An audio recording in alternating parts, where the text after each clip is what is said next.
I'm sorry, Catherine. I truly apologize. Those guys aren't family at all. Oh, I feel so pathetic. The moment I saw his rare tears flowing, I made a huge decision in my heart.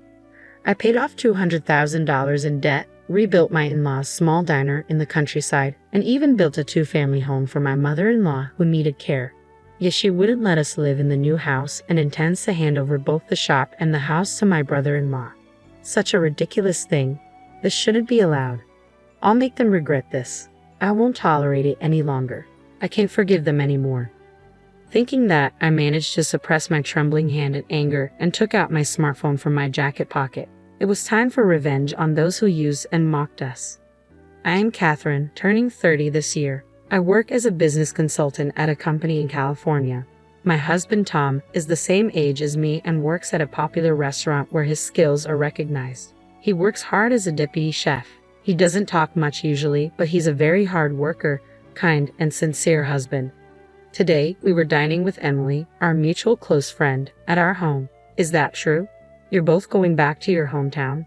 With a wine glass in hand, Emily's eyes widened in surprise as she asked again. Yes, that's right. My father-in-law fell ill, so we decided to go back, and Tom will take over the family's diner. I feel bad for Catherine quitting her job, but the family diner is an important place for me, and seeing my father there was the reason I aspired to be a chef. That's important too.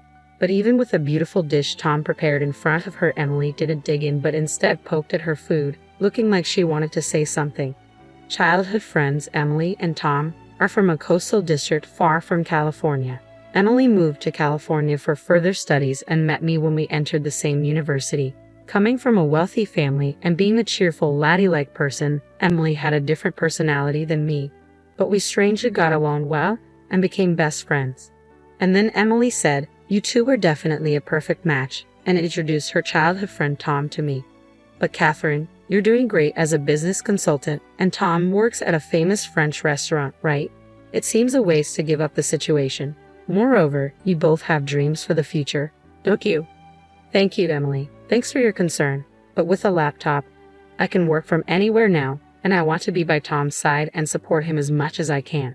Okay, I get it. Good for both of you. When I visit our hometown, let me taste Tom's delicious cooking. Thanks, Catherine. We still have wine left. I'll get a refill. As Tom left the table, Emily whispered to me with a worried look. Thank you, Emily, for your concern. I know it won't be easy, but I'll do my best. I'm grateful to have such wonderful friends. Though I'm apprehensive about the uncertain future, I believe everything will be okay.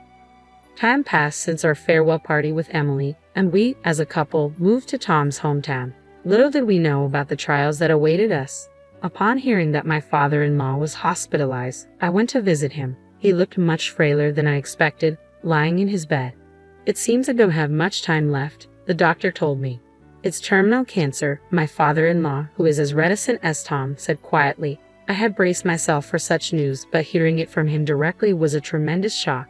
He was always hardworking, with his main hobby being collecting unique antique ceramics and dishes. He had always been kind to Tom and cherished him since he was young. It's okay, Dad. Focus on your treatment without worrying, Tom reassured him, holding his father's hand. Tom, you found a good wife, my father-in-law said, just as I was on the verge of tears, moved by how considerate he was even towards me. A shrill, loud voice echoed throughout the hospital room. Oh, excuse me. If you're here, you should have let me know. Both of you, come over here. I have something important to discuss. We were surprised. I turned around to find it was my mother-in-law, even though she suffers from high blood pressure. Raising her voice like that, I worried it might increase her blood pressure even more. Born into a prestigious family that owns multiple lands in their hometown, she was pampered by her grandparents. Maybe because of that upbringing, she's quite self-centered. My father-in-law, who married into her family, was always submissive and followed her every command. Furthermore, just because John, the younger brother, resembled her, she favored him. On the other hand, she seemed to neglect Tom, who looked more like his father. I've always felt that the overbearing mother-in-law and I weren't the best match. You know, I have something to discuss about the shop. Well, it's about money. As she started talking, the situation with the store was worse than I had imagined. The mother-in-law, the owner of the diner they ran, owned the land it was on, and they lived on the second floor, using it as both a residence and a shop. In the countryside, they had no competition, and the father-in-law's cooking was delicious, which kept the regular customers coming. However, since the only chef was the father-in-law, they couldn't open the store while he was hospitalized, and their income dropped to zero. Additionally, the mother-in-law owned an old apartment nearby, which was infested with termites, and they decided to demolish it. The cost of demolishing the apartment and other expenses piled up, leading to a debt of $200,000. Why did you let it get this bad, Mom? If it's like this, why not sell the land or the shop? How could you say that? Let go of our ancestral land so easily. We have loyal customers. Your father would be devastated. The only thing you're good at is cooking, so figure it out. I'm too old for this. Tom, it's okay. We'll work through this together. I'll help too. From that point, Tom and I focused on repaying the debt and revitalizing the diner, coming up with various plans. As it turns out, I had inherited $230,000 from my wealthy father who passed away 2 years ago. I offered to use that money for debt repayment. Hearing this, Tom thanked me repeatedly. Honestly, that money was important to me, and I had plans for it, but ensuring the peace of my in-laws was paramount. Tom was skilled not only in Western cuisine but also in Asian cuisines. Regular customers praised Tom's dishes as tasty as his father's. Thanks to that, local customers started returning to our shop. I used my previous work experience to improve parking, renovate the interior, develop new menus, and vigorously advertise online. Our diner gained popularity and stabilized its business, thanks to a newly opened tourist spot nearby. It was around this time that the father-in-law, who had been battling illness, passed away. We, the couple, were the ones by his side during his final moments. Tom's father murmured weakly, squeezing Tom's hand and trying to convey something with his fleeting strength. "Don't worry, Dad. We'll protect the shop and Mom." And so Tom and I watched over my father-in-law as he passed away. On the day of the funeral, my mother-in-law looked exhausted. By her side, Tom's younger brother, John, and his wife, Karen, had been accompanying her the entire time. Because my in-laws weren't preparing for the funeral at all, we were the ones managing the arrangements and payments, busily going about the tasks. Catherine, who was always hardworking, sure has a different work ethic. It's amazing how she can work even in times like this. She's now the wife of the diner owner, right? It must be nice to have your own shop, huh? A drunk John said this.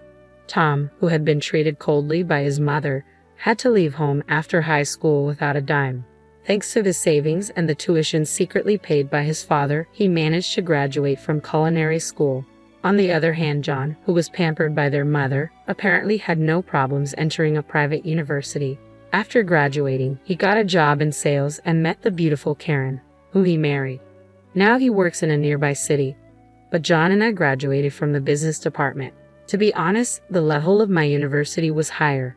John didn't seem to like this fact and would occasionally make snide remarks or mock Tom behind our backs. John and his family were not informed about the debt, and of course, they had no way of knowing how hard we had worked to pay it off and revitalize the shop. I was honestly irritated, but I decided to ignore him. I missed all this. Suddenly, a loud scream of "No way" was heard. The voice belonged to Karen. Rushing to where Karen was, we saw my mother-in-law in her mourning clothes, lying on the ground and convulsing. Her face was blue, pale, and she was frothing at the mouth. Seeing this, John, Calm, and I all panicked and immediately called for an ambulance. After being taken to the hospital by ambulance, we were told that Emily's mother had suffered a stroke. She had a history of high blood pressure, and it was possible that the stress from her husband's death and lack of sleep contributed to it. Fortunately, she survived without significant loss of speech ability, but paralysis remained, and she needed care. Despite her condition, she summoned us for a discussion. Now that the debt has been repaid and the shop is doing well, why not use the insurance money from your father and build a multi-generational home on the site of the demolished apartment? I can't live on the second floor anymore with my condition. I was honestly surprised by such a proposal from her, especially when she was the one in debt to others and without showing any signs of remorse. It was true that it would be hard for her to live above the shop in her current state. We lived in a nearby apartment and had rent to pay. If we expanded the second floor where she lived, we could potentially enlarge the shop as well. Tom's father's last words crossed my mind. Take care of the shop and your mother-in-law.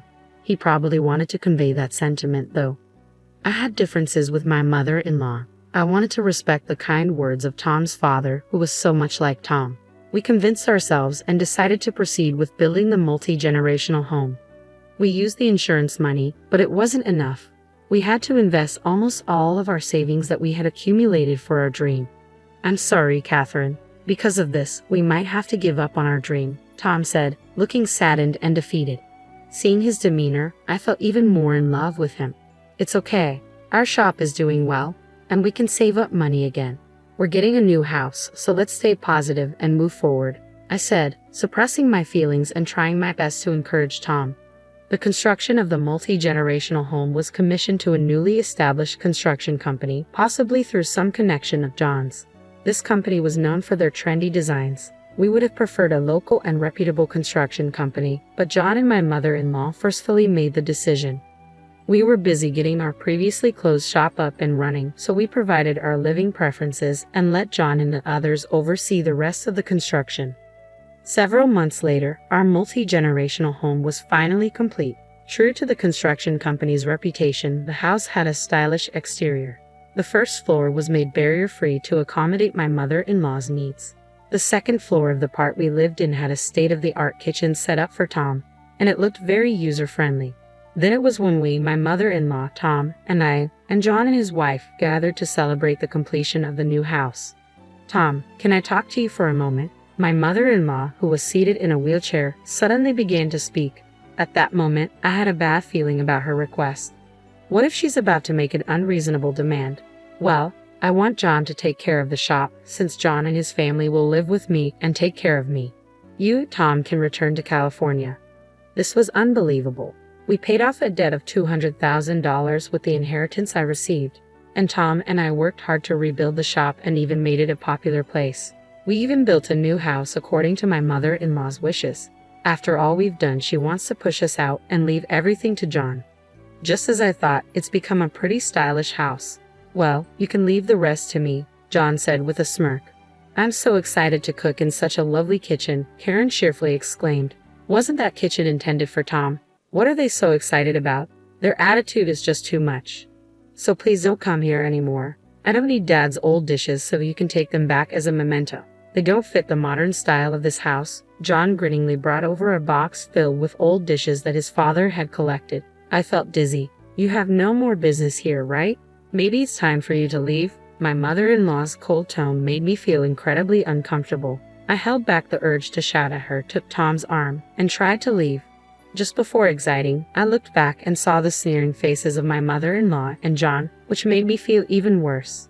I'm so sorry, Catherine. I really am.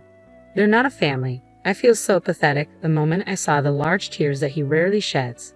I made a big decision in my heart. Enough is enough. I'll just give them the shop and the house. But that alone won't calm my anger. I'll make sure they regret this. I won't hold back anymore. I can't forgive them any longer. With those thoughts and with my hand shaking with anger, I managed to calm myself and took out my smartphone from the pocket of my jacket. I made a call. The person who answered was Emily. Emily, listen. This has happened, so we're going to go through with that plan we discussed. I explained the unbelievable events that had occurred to Emily. After listening, Emily responded firmly, Got it. You both are on board, right? Let's do it. Several months later, we opened a new restaurant cafe just a 10-minute drive from Tom's family home. Today was the opening party. We, as a couple, were present as the main chef and owner of the shop. Emily's family were well-known figures and entrepreneurs in the local area. Initially, Emily wanted to start a restaurant in this area, but since Tom's family was in the same business, she postponed her plans out of consideration. At a farewell party, Emily proposed, If you two ever decide to open a shop, I'll support you. Yes, our dream as a couple to start a restaurant cafe from scratch came true with Emily's support. Thanks to Tom's skills and my promotional activities, our restaurant cafe attracted a lot of attention and was even featured in the media before its opening. As we were chatting and laughing with Emily, each holding the champagne glass, the atmosphere suddenly shifted. What the heck is going on here? John and my mother-in-law suddenly intruded, raising their voices. Huh? What are you doing here? We're not supposed to have anything to do with each other anymore, right? Tom coldly brushed them off. Why wouldn't we care? Setting up a restaurant so close to ours. What if our customers stopped coming because of you? The mother-in-law yelled in frustration. Isn't it your own fault if your business isn't doing well? Ever since Tom left, the taste has changed and you've made no improvements. Your regulars have drifted away, and your casual service has ruined your reputation, hasn't it? I retorted coldly. Who had always looked down on his younger brother and me was probably frustrated to be talked back to this way. His face turned beet red with anger.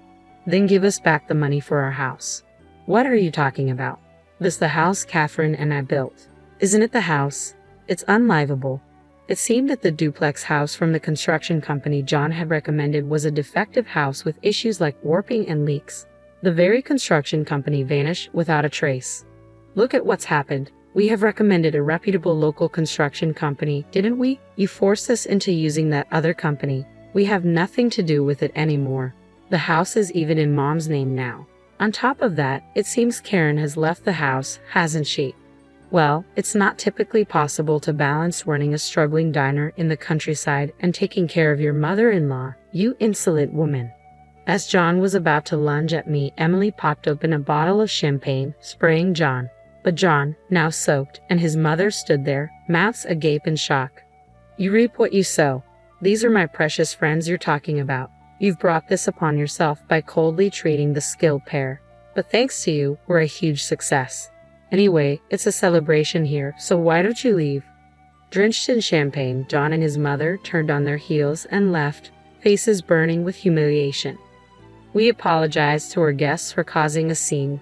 But inside, I felt liberated. A year after the commotion, John and his mother, failing to manage their diner, had to shut it down. They continued to live in the flawed house, with John working part-time jobs while taking care of his mother. Regulars from their old diner who now visit our restaurant cafe updated us about them. We have been ignoring their calls for about 6 months. Today, our restaurant is thriving. Tom has numerous fans of his dishes and desserts, and the place is always bustling. Emily is also very happy with the state of things. There's another significant episode. While organizing the dishes left behind by my father-in-law, I found his will. The well-rigged Tom. Don't worry about the store or your mother. I'm sorry for everything until now. Move away and be happy with Catherine. And these antiques are for you. Have them evaluated by an expert. So this is what my father-in-law wanted to tell us in the end. He wished for our happiness and freedom, with no intentions of burdening us with a store or his wife. Realizing once again his kind-hearted feelings for us, Tom and I shed tears together. And as per my father-in-law's advice, when we had the antiques appraised, we learned they were worth more than the amount spent on his wife. However, we chose not to sell those antiques. Instead, we carefully store them, using them as an altar in memory of my father-in-law, offering our prayers daily. And so our peaceful and serene days have once again returned.